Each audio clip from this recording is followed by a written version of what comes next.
ኤሚሬቶች ቱርክና ሳውዲ ከኢትዮጵያ የሚፈልጉት ምንድነው? የተባበሩት አረብ ኤሚሬቶችና ሳውዲ አረቢያ ሁሌም ባላንጣ አልነበሩም። በግብጽ አብደል ፋታህ አልሲሲ ስልጣን እንዲጨብጡ በማገዝም አብረው የተሳተፉ ጉምቶች ናቸው። እንደዛሬው ሆድና ጀርባ ሳይሆኑም በፊት በሊቢያና በየመን ጉዳይም ተቀራራቢ አቋም ነበራቸው። በእስራኤልና በፍልስጤም ጉዳይ ከአረብ ሊግ ሀገራት መካከል የሚቀራረብ አቋምም አራምደዋል ማለት ይቻላል። ለቁርሿቸው ብዙ ምክንያቶች ሊጠቅሱ ይችላሉ። ጸባቸው ድንበር ተሻግሮ የምስራቅ አፍሪካ ጉዳይ በመሆኑም ዋና ዋናዎቹን ምክንያቶች በዚህ ዝግጅታችን ልናስዳሳችሁ ወደናል። እኒው ኤሚሬቶች ቱርክና ሳውዲ አረቢያስ ከኢትዮጵያ የሚፈልጉት ምንድነው? በዝግጅታችን እንዳስሰዋለን። አብራችሁን ቆዩ። የኢትዮጵያ ስም ከተባበሩት አረብ ኤሚሬቶችና ከሳውዲ አረቢያ ጋር ተያይዞ መነሳት ከጀመረ ጥቂት ዓመታት ተቆጥረዋል። ከንግድና ኢንቨስትመንት ጀርባ ያሉ ፖለቲካዊ ፍላጎቶቻቸው ምንድናቸው የሚለውንም ደግሞ እንመለከታለን። በሌላኛው ጽንፍ ያለችው ሀገር ደግሞ ቱርክ ናት። እንደ ሁለቱ የባህረ ሰላጤው ሀገራት ሳይሆን ኢትዮጵያና ቱርክ ዘመናት ያስቆጠረ ትስስርም አላቸው። ጥያቄው በአሁናዊ ግንኙነታቸው ምን ተለወጠ የሚለው መሰረታዊ ጉዳይ መዳሰስም አለበት። የተባበሩት አረብ ኤሚሬቶችና ሳውዲ አረቢያን ፉክክር የሚመለከቱት በዋናነት ከአሜሪካና ከእስራኤል ፍላጎት አንጻር እንደሆነም ይናገራሉ። ሴንተር ፎር ናሽናል ኤንድ ሪጂናል ኢንቴግሬሽን ስታዲስ ቲንክ ታንክ መስራችና ስራ አስኪያጅ የሆኑት የታሪክ ባለሙያው ዶክተር ኢብራሂም ሙሉሿ ቱርክ በኤርዶሃን ስር ለአፍሪካ ልዩ ትኩረት የሰጠ ፖሊሲ እያራመደች መሆኑንም ያስረዳሉ። ሶስቱ ሀገራት ከኢትዮጵያስ ምን ይፈልጋሉ የሚለውን ለመረዳት ከታሪካዊ ዳራው መነሳት ያስፈልጋልም ነው የሚሉት የዘርፉ ተንታኞች። የአረቡ ዓለም መሪ የመሆን ፉክክር የተባበሩት አረብ ኤሚሬቶችና ሳውዲ አረቢያን በኢትዮጵያ እንዲሁም በአፍሪካ ቀንድ የሚያሳድሩት ጫና የበረታ መምጣቱ ሲገለጽም ቆይቷል። ለመሆኑ ለዚህ ምክንያት የሆነው የሁለቱ ሀገራት ፉክክር መነሻውን በሚመለከት ምሁራኖችም ተነትናሉ። ሁለቱም ሙስሊም የአረብ ሀገራት ናቸው። ነገር ግን የአረቡና የሙስሊሙ ዓለም መሪ ሆኖ ለመውጣትም ይገዳደራሉ።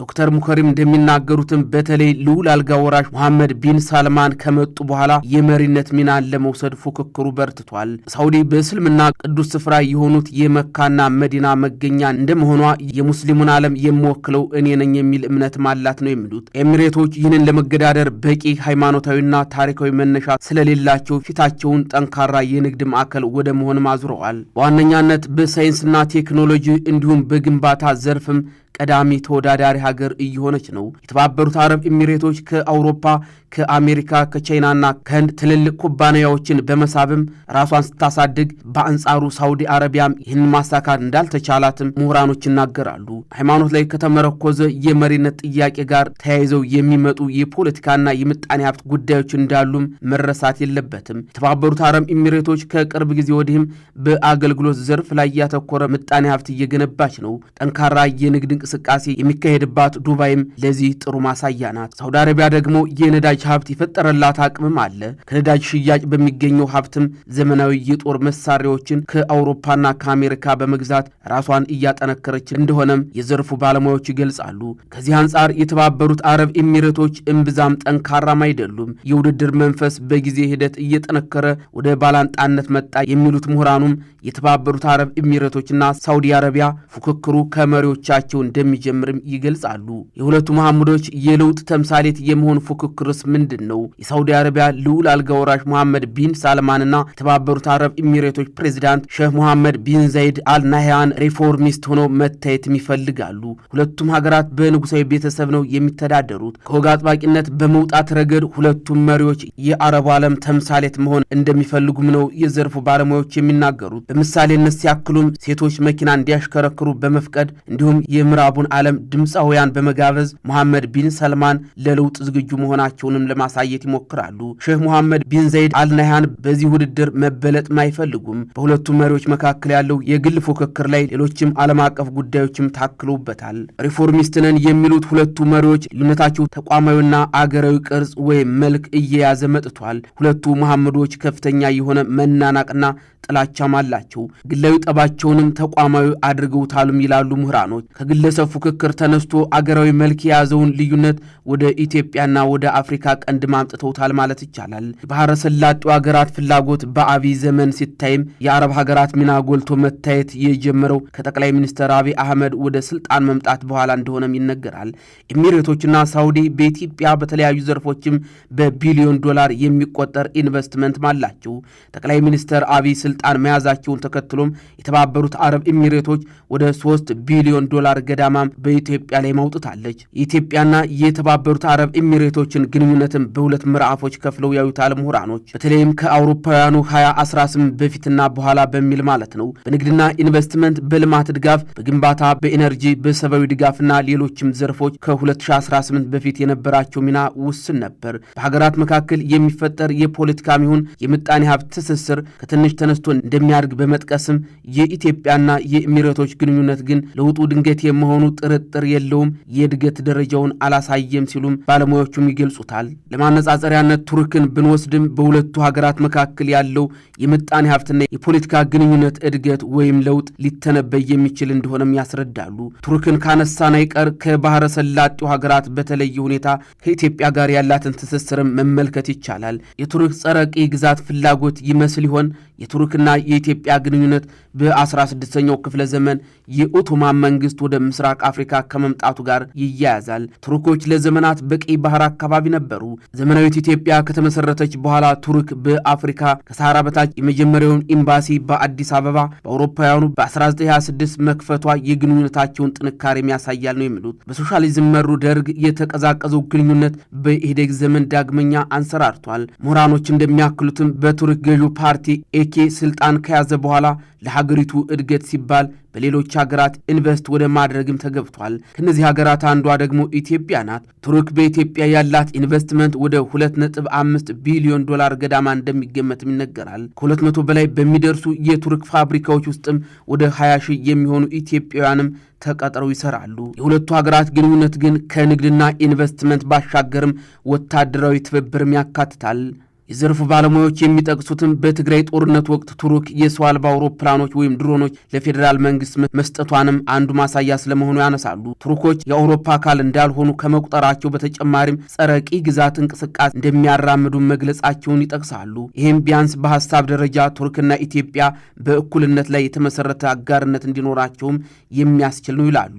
ቱርክ እንዲሁም የተባበሩት አረብ ኤሚሬቶችና ሳውዲ በኢትዮጵያና በአፍሪካ ቀንድ ወዳላቸው ፍላጎት እንሻገር። ይህ አካሄድ የአሜሪካና እስራኤልን ፍላጎት ማስጠበቅ የሆነ የተባበሩት አረብ ኤሚሬቶችና የሳውዲ አረቢያን ፍላጎት ስንመለከት አንደኛው ትንታኔ መረጋጋት በራቀው የአፍሪካ ቀንድ ፖለቲካ ምክንያት የደህንነት ስጋት ውስጥ ላለመግባት እንዲሁም የምጣኔ ሀብት ፍላጎትን ለማስጠበቅ ይሻሉ የሚለው ይሆናል። በእርግጥ ሀገራቱ በአፍሪካ ቀንድ የጦር ማዕከል ማስፋፋት ይፈልጋሉ። ቀጠናው ከፍተኛ የንግድ እንቅስቃሴ የሚካሄድበት መሆኑም እሙን ነው። ሀገራቱ በምስራቅ አፍሪካ ኢንቨስትመንቶቻቸውን ማስጠበቅም ይሻሉ። ከትግራይ ጦርነትና በአማራ ክልል ካለው ግጭት እንዲሁም ከኦሮሚያ ክልል አለመረጋጋት ጋር በተያያዘም የኢትዮጵያ ሰላምና ደህንነት ጥያቄ ውስጥ ቢገባም በአፍሪካ ቀንድ ጠንካራ ከሚባሉት አንዷ እንደመሆኗ አገራት ትስስራቸውን ማጠናከርም ይፈልጋሉ። ይኸውን ሙያዊ ትንታኔ ያክለው የሚናገሩት ባለሙያዎችም ዋነኛው ማጠንጠኛ ግን የአሜሪካና የእስራኤል ፍላጎት ስለመሆኑ ይናገራሉ።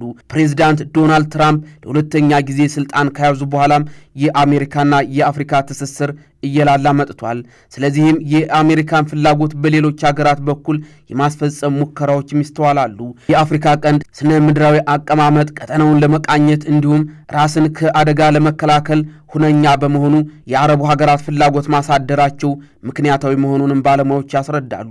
ከዚሁ ጋር በተያያዘ አሜሪካና እስራኤል በአፍሪካ ቀንድ ያላቸው ፍላጎት እስራኤል የሀገረ መንግስት ጥያቄዋን ለመመለስ ከምታራምደው የውጭ ጉዳይ ፖሊሲ ጋር እንደሚተሳሰርም ይነገራል። በእስራኤልና በፍልስጤም ጉዳይ ተጽዕኖ ማሳደር ከሚችሉ ሀገራት መካከልም ግብፅን ጨምሮ የአረብ ሊግ አባላት ተጠቃሽም ናት። በአፍሪካ ቀንድ ውስጥ በሚደረግ ማንኛውም ነገር ተጽዕኖ ውስጥ ሊወድቁ ይችላሉ።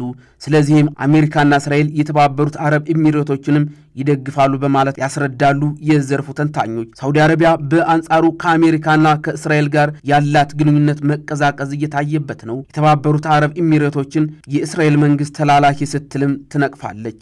የተባበሩት አረብ ኤሚሬቶችና ሳውዲ አረቢያ በምስራቅ አፍሪካ በተቃርኖ ከመቆማቸው ጀርባም የአሜሪካና የእስራኤል ፍላጎት መመልከትም ይቻላል። በኢትዮጵያም ይሁን በአፍሪካ ቀንድ በአጠቃላይ ያላቸው ሚና ለነሱም ጭምር ጠቃሚ ነው ተብሎ አይገመትም። ሊለካ የሚችል ምን ጥቅም አግኝተዋል ከተባለም በፖለቲካና በኢኮኖሚ ጥያቄው ሌላ ነው። የኢትዮ ኤርትራና ቀጠናዊ ቀጠናስ ምን ይመስላል? ከኢትዮጵያ የባህር በር ጥያቄ ጋር በተያያዘም በኢትዮጵያና በኤርትራ መካከል ያለው ውጥረት ከጊዜ ወደ ጊዜ እየተባባሰ መጥቷል። መቋጫ ካላገኘው የሱዳን የእርስ በርስ ጦርነት ጀርባም ኢትዮጵያም የባህረ ሰላጤው ሀገራትም ስማቸው ሲነሳ ቆይቷል። ተገዳዳሪዎቹን የሱዳን ጦርና ፈጥኖ ደራሽ ኃይል የሚደግፉ አካሎችም የእጅ አዙር ጦርነት እያካሄዱ መሆኑንም ዘገባዎች ይጠቁማሉ።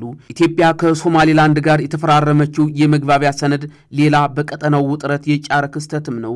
እስራኤል ለሶማሌላንድ የሀገርነት ዕውቅና መስጠቷ ያስቆጣት ሶማሌም ተቃውሞ ማስተጋባቷንም ቀጥላለች። በዚህ ምክንያት ከኤሚሬቶች ጋር ያላትን ግንኙነት አቋርጣለች ማለት ነው። በታላቁ ህዳሴ ግድብ ዙሪያ የሚወዛገቡት ኢትዮጵያና ግብጽ በሶማሊያ እንዲሁም በሱዳን አማካኝነት ፍላጎቶቻቸውን ለማስጠበቅም ይሞክራሉ። ቀጠናው ያስተላለፉ ከቀንዱ ሀገራት ፍላጎት በተጨማሪም በውጭ ሀገራት ጣልቃ ገብነትም የሚወሰን ነው። ከኢትዮጵያ የባህር በር ጥያቄ ጀርባም የተባበሩት አረብ ኤሚሬቶች አለች ብለው የሚወነጅሉት የኤርትራው ፕሬዝዳንት ኢሳያስ አፈወርቂ የቅርብ አጋራቸው አድርገው የወሰዱት ሳውዲ አረቢያን ነው። የዘርፉ ባለሙያዎች አክለው እንደሚገልጹትም በባህር በር ጥያቄው ምክንያት ኢትዮጵያና ኤርትራ ወደ ጦርነት ሊገቡ እንደማይችሉ ጽኑ እምነት እንዳላቸውም ይናገራሉ። ይሁንና በሁለቱ ሀገራት መካከል ጦርነት ቢነሳስ የሚለው ጥያቄ መሰረታዊ ጥያቄ ሲሆን ከሳውዲ ጋር ሲነጻጸር የተባበሩት አረብ ኤሚሬቶች በኢትዮጵያ ያላቸው ተሳትፎ ከፍተኛ ነው። ከ2.5 ቢሊዮን ዶላር በላይ ኢንቨስትመንት አላቸው። ያንን ለመጠበቅ ሲሉም ከኢትዮጵያ ጎን ሊሆኑ ይችላሉ ሲሉም ይመልሳሉ። ጦርነት የሚያስከትለውን ውድመትና ዲፕሎማሲያዊ ውግዘት ከግምት ውስጥ በማስገባትም ኢትዮጵያ የወደብ ጥያቄዋን በሰላማዊ መንገድ በሶማሌላንድ አማካኝነት ልታሳካ እንደምትችልም ያምናሉ።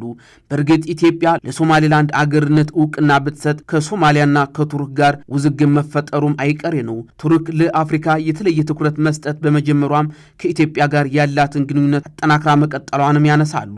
ቱርክ በቀጠናው ያላት ፖሊሲ ከሁሉም ሀገራት እኩል ተጠቃሚ የሚያደርጋት እንደሆነም ያስረዳሉ። የኢትዮጵያና የቱርክ ግንኙነት በጎመራበት የኤርዶሃን አስተዳደር ውስጥም አገሪቱ አንዱን ጥላ አንዱን መያዝ እንደማትፈልግም ይገልጻሉ። ቱርክ ኢትዮጵያና ሶማሊያን በአንካራ ስምምነት ያሸማገለችውም ከሁለቱ ሀገራት አንዱን ላለመምረጥ ነው።